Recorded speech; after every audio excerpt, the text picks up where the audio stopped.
El card weaving, o también llamado tablet weaving, es una técnica de tejido. Con esta técnica se pueden lograr tejidos como este que tengo aquí. El card weaving se puede tejer de diferentes maneras para crear diferentes tipos de patrones. Este de aquí es un patrón que se le llama por ensartado. Se llama así debido a que la forma del patrón que aquí podemos ver se construye ensartando hilos de diferentes colores en orificios específicos de las tarjetas, y con el movimiento de estas se va creando este patrón. Este tipo de patrones generalmente son periódicos, por lo que se repiten continuamente a lo largo del tejido entero. Aquí tengo otro. Este tipo de patrón se llama doble cara, ya que el mismo patrón que vemos de este lado se ve por el otro lado del tejido, solamente que en sus colores complementarios.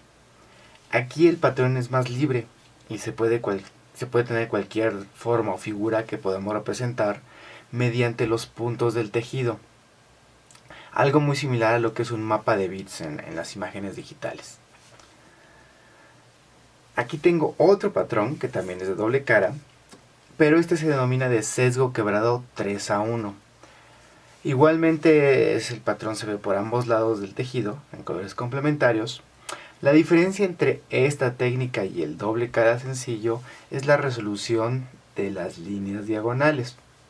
Mientras que en el doble cara sencillo se pueden observar los puntos del tejido como unidades individuales, algo así como los píxeles de un mapa de bits, en el sesgo quebrado las líneas diagonales son continuas, por lo que esta técnica es ideal cuando nuestro patrón incluye muchas líneas diagonales.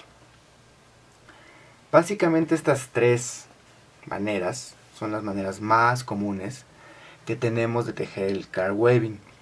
Dependerá del objetivo o del patrón que nosotros queramos crear, qué manera aplicará mejor.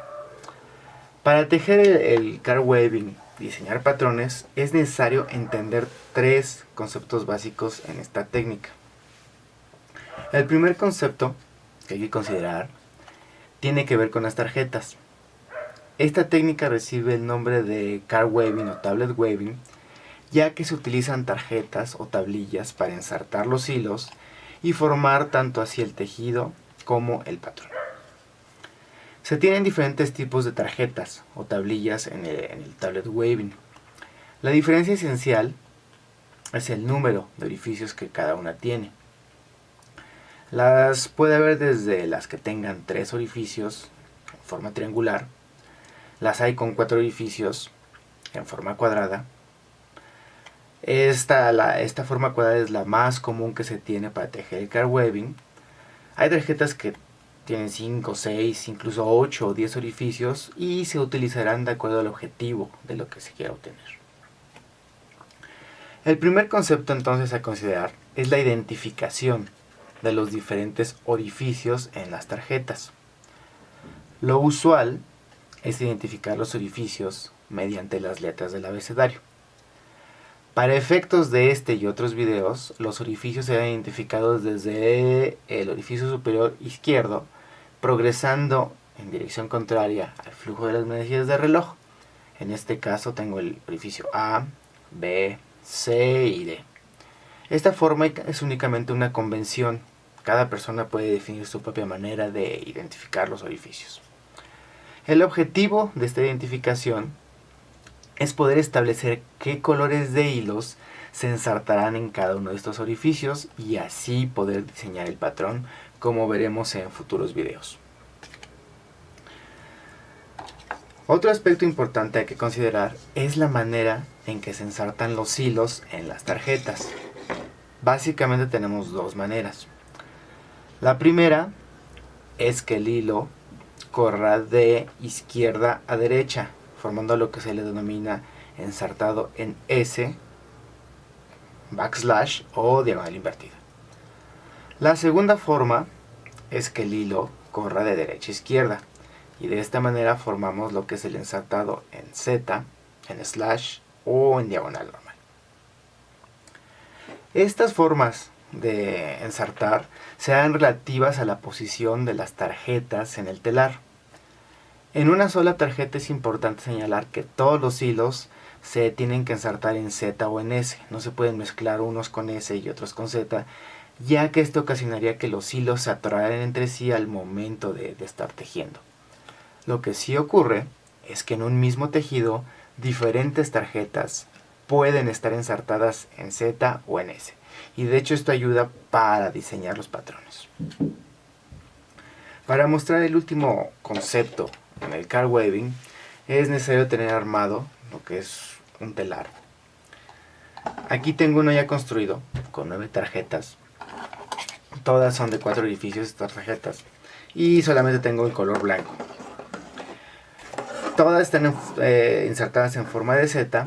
Añadiremos ahorita una más para obtener un telar con 10 tarjetas y proceder a lo que es el último concepto del card weaving.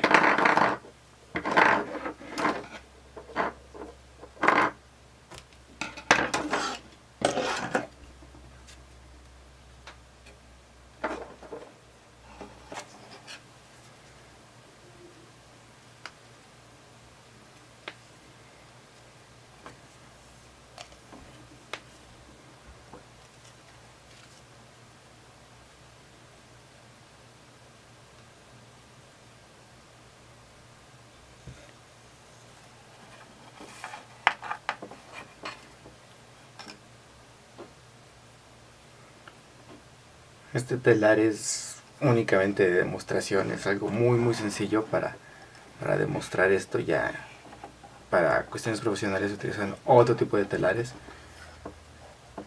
Este es únicamente para demostración didáctica, pero nos permite observar, esta es la tarjeta ensartada, todos los hilos en este caso del mismo color, y nos permite ver que la tarjeta en este caso está en Z porque el hilo corre de derecha a izquierda. Si quisiéramos que la tarjeta estuviera en S, en este caso con voltearla es más que suficiente y ya el hilo corre al revés.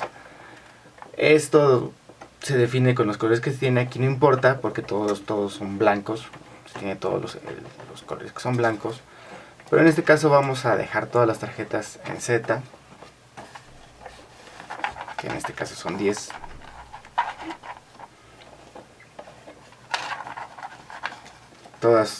Todos los hilos blancos son 4 hilos por tarjeta, son 10 tarjetas.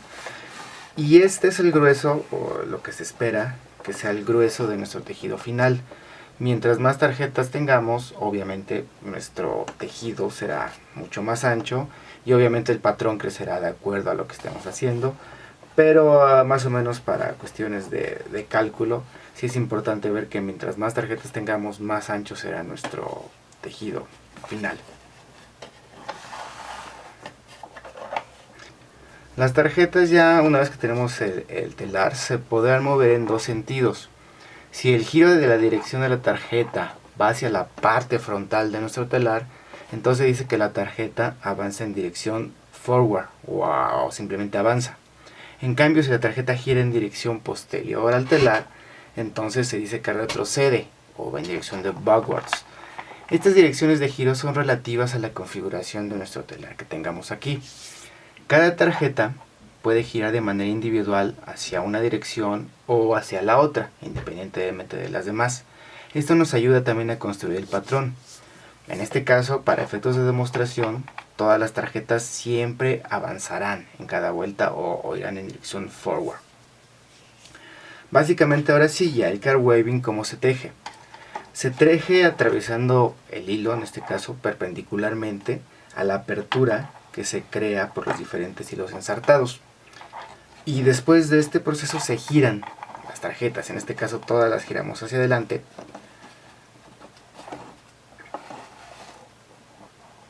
Esto completa lo que es una vuelta o una pasada. El hilo ahora lo pasamos, ya que desde este lado lo pasamos al otro lado y volvemos a girar las tarjetas, en este caso todas las tarjetas. Esta mecánica o este movimiento lo repetimos sucesivamente y así se irá formando lo que es el tejido como tal. En este caso lo que obtendremos simplemente es una banda blanca porque no tenemos patrón ni tenemos otros colores. Cuando ya se tiene un patrón específico, ya se tendrá que determinar qué colores van ensartados y qué tarjetas van en S o en Z, y en cada vuelta cuáles avanzan hacia adelante o hacia atrás. Eso ya dependerá mucho de nuestro patrón como tal. Pero básicamente estos tres conceptos, lo que es la identificación de los orificios de la tarjeta, el modo en que las tarjetas se insertan en Z o en S, y finalmente si la tarjeta avanza o retrocede en cada vuelta, nos irá dando o nos irá formando lo que es el patrón. Y estos tres variables, con estas tres variables, vamos a jugar para crear los patrones en próximos videos. En este caso, lo único que vamos a obtener va a ser finalmente una banda blanca, que si continúo, se obtendrá algo así como lo que ya tengo aquí. Este ya es después de muchos tejidos. Si nos fijamos, realmente es una banda blanca, es el tejido nada más como tal, y este es lo que obtendremos después de terminar este tejido. Entonces, más o menos esta es la idea del card weaving, los principios básicos del card weaving. Ya posteriormente iremos viendo cómo diseñar los patrones, que es lo realmente interesante y bello de este arte de tejido, ¿no? Entonces, en próximas ocasiones lo veremos. Hasta la próxima.